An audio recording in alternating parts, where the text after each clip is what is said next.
என் பெயர் தான் சுபத்திரை. சுபத்திரை. நான் அப்படி பிறந்து வளர்ந்து இருந்த காலத்திலே எனக்கு யாரு வந்து பரியம் போட வந்தார்? அது டெல்லி அத்தினாபுரி அழக்கூடிய புதிய மன்னனாக வட்டவர். என்ன மோசகாரம்? டெல்லி மகாராஜா இருக்கக்கூடிய துரிய மன்னன் ஓடி வந்து பலராம சக்கரவர்த்தியிடம் என்னையும் பரியம் போட்டு விட்டார். பரியம் போட்டு விட்டு அவர் சென்று விட்டார். சென்ற உடனே அந்த விஷயம் என் காது கொடுத்துறா தம்பி. அந்த விஷயம் நான் தான் முன்னால யாரு காதலிக்கிறேன்? யாரு? என் அத்தை பிள்ளை ஆகிய யாரு?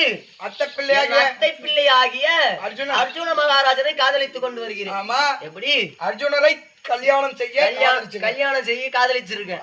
அப்ப அந்த விஷயம் காது வந்த உடனே ஓடுறேன் எங்க சின்ன அண்ணா கோபால கண்ணாமா எவாமது சூதனா அண்ணா அண்ணா இப்படி மாமன் பிள்ளையார் அத்தை பிள்ளையார் இருக்கக்கூடிய அர்ஜுன மகாராஜனை நான் விரும்புகிறேன் அல்லவா? உன்னிடம் ஓடி வந்து சொன்னேன் அண்ணா, இதுக்கு ஏதாவது தந்திரம் நீதான் சொல்லணும். எங்களை நீதான் அண்ணா கூட்டி கொடுக்கணும். ஓ, எங்க அண்ணன் கூட்டி கொடுத்த கதைங்க யாரும் அவனை கேட்டது? ஓடி வந்து சொன்ன உடனே எங்க அண்ணன் என்ன பண்ணாரு? ஒரு தங்கையோட ஆசையை நிறைவேற்ற வேண்டியது ஒரு அண்ணனுடைய கடமை. அது நல்ல எண்ணமா இருந்தா செய்யலாம், தவறான எண்ணமா இருந்தா செய்ய முடியுமா? நானும் எங்க அண்ணன் பலராம சக்கரவர்த்தியிடம் ஓடி போய் அண்ணா இந்த மாதிரி அத்தை பிள்ளைய நான் காதலிக்கிறேன், என்ன கல்யாணம் பண்ணி வச்சிருங்கண்ணா அப்படின்னு. பரியம் போட்டது போட்டவாரே அப்படி மண்டையில போட்டது பரியம் போட்டது போட்டவாறு அப்படின்னு என் அண்ணன் பலராம சக்கரவர்த்தி சொன்னார். ஓடி இளைய அண்ணன் சென்று அண்ணா இப்படி நடந்தது விஷயம் அப்படின்னு சொன்ன உடனே என் அண்ணன் என்ன பண்ணாரு? சொல்றேம்மா யாரு லவ் பண்றான்னா எனக்கு கல்யாணம் பண்ணி வைக்க. மகாபாரத்தில் ராமாயணத்தில் தேர் ஓட்டிய ஒரே பெண்ணு கைகேசி. யார கேட்டாலும் சொல்லுவாங்க படிச்சவங்க பார்த்தா கைகேசி. ராமாயணத்தில் தேர் ஓட்டிய பெண்ணு கைகேசி.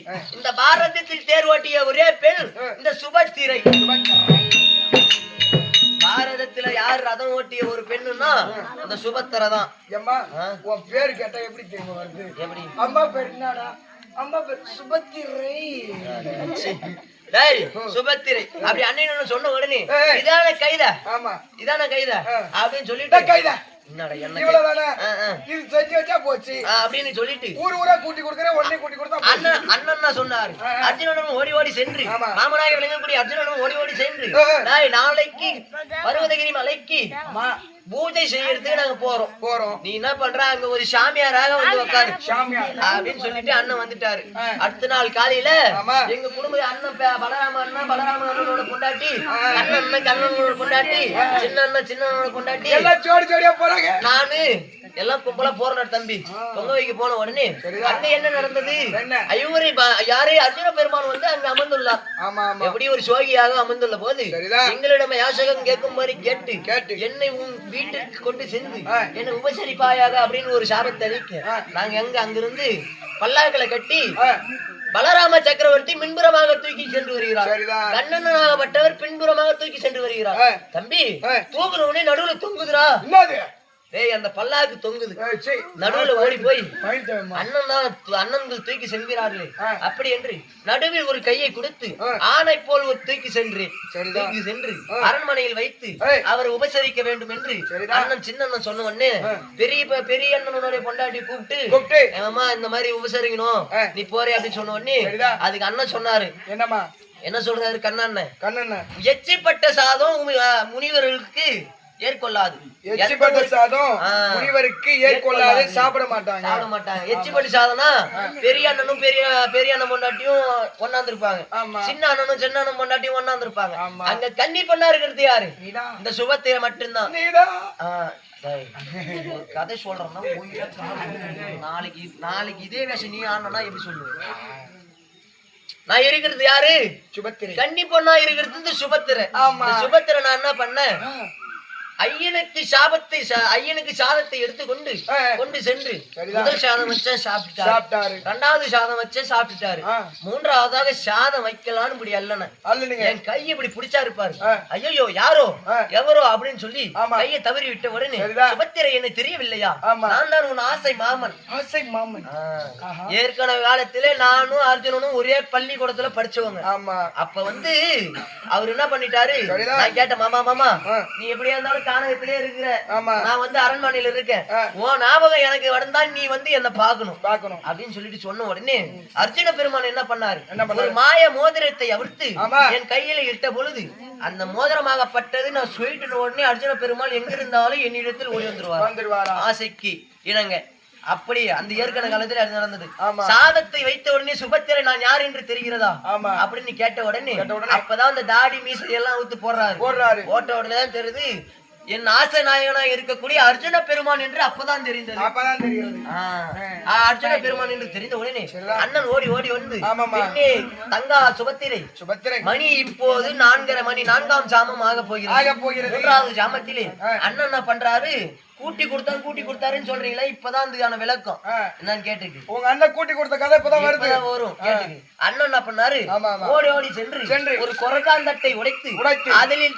அதில் துணியை சுற்றி நெய்யில் நினைத்து இந்த சுபத்திர ரதம் நடத்தும் போது இருளில் செல்லக்கூடாதே அப்படி என்று எங்க அண்ணன் என்ன பண்றாரு அப்பதான் இந்த விலகு பிடிச்சேன்னு இப்ப திட்டுவாங்க அட விலகு பிடிச்ச பையா அப்படின்னு சொல்லி திட்டுவாங்க தவறான வார்த்தை கிடையாது எங்க அண்ணன் செய்த செயலதான் இப்ப கல்யாணத்துக்கு பின்புறமாக ஒரு நல்ல விளக்க வச்சுக்கிட்டு சில பேர் நிப்பாங்க இது இந்த வழக்கம் இந்த ஊர்ல இருக்கான்னு தெரியல இருக்குதானே விளக்கு வச்சுக்கிட்டு நிப்பாங்க அப்ப வந்ததுதான் இந்த இது சரியா அப்படி இருந்தாலும் எங்க அண்ணன் மின்னால பந்தத்தை பிடித்து போகும்போது பலராம சக்கரவர்த்திக்கு இந்த உண்மை தெரிந்து விட்டது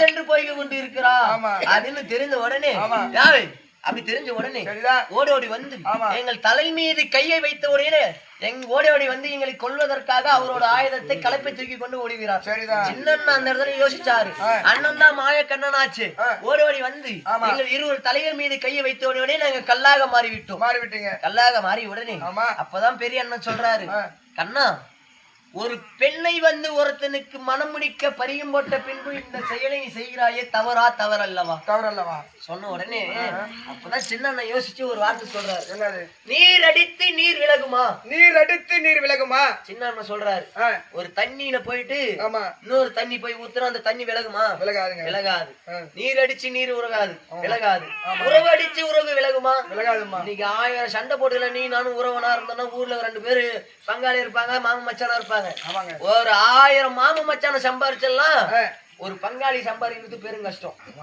கூட பிறந்தாதான் பங்காளி பெரியப்பா பக்க சித்தப்பா மக்க இருந்துதான் பங்காளி கிடையாது நீ பொண்ணு கொடுத்து பொண்ணு எடுத்தனா மாம மச்சம் உருவாயிடும் சரியா அதாவது நீரடிச்சு நீர் விலகுமா 1000 தான் இருந்தாலும் நம்ம அத்தை பிள்ளை யாரு குந்தமாதேவி புள்ள அவனுக்கு நம்ம தங்கச்சி கொடுக்கறது தப்பு இல்லன்னா அப்படின்னு சொல்லி எனக்கு இங்க திருமணம் நினைச்சுச்சா எப்படி நினைச்சு தீரு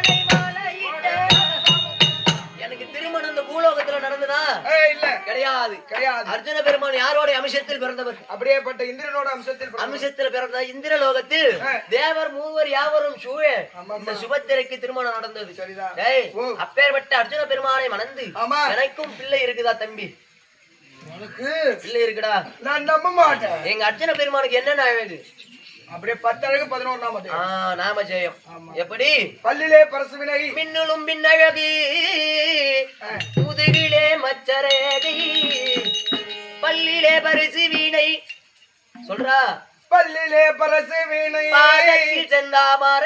பாதத்தில் செந்தாமரை தொப்பில் அமிர்த கலசம் எதிர் ரோமம் படைத்த ஆண்டவனை கொன்றிட்ட ஆண்டவனை நான் கொன்றிட்டேன்னா சாவ அடிச்சிட்டேன்னு ஒரு அர்த்தம் கிடையாது கொண்டிட்ட கொண்டிட்டேன் ஒரு பொருளை கொண்டு வந்துட்டேன் அந்த அந்த கொண்டிட்டேன் அந்த ஆண்டவனை நான் கொண்டிட்டேன் தையல் சுபத்திரை என்று அறியலாம்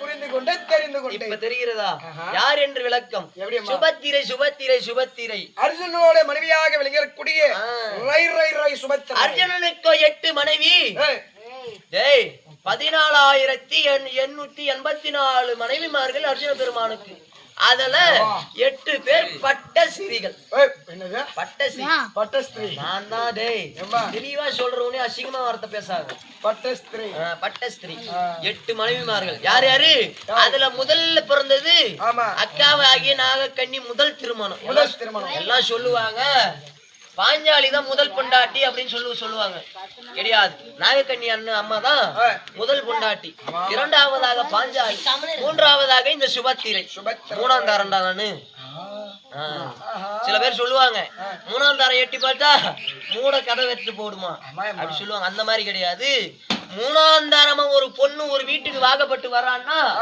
அந்த வீட்டுல குடுத்து வச்சவங்க மாதிரி அந்த வீட்டுல குடுத்து வச்சவங்க இருக்க மாட்டாங்க அந்த அளவுக்கு செல்வ செழிப்போடு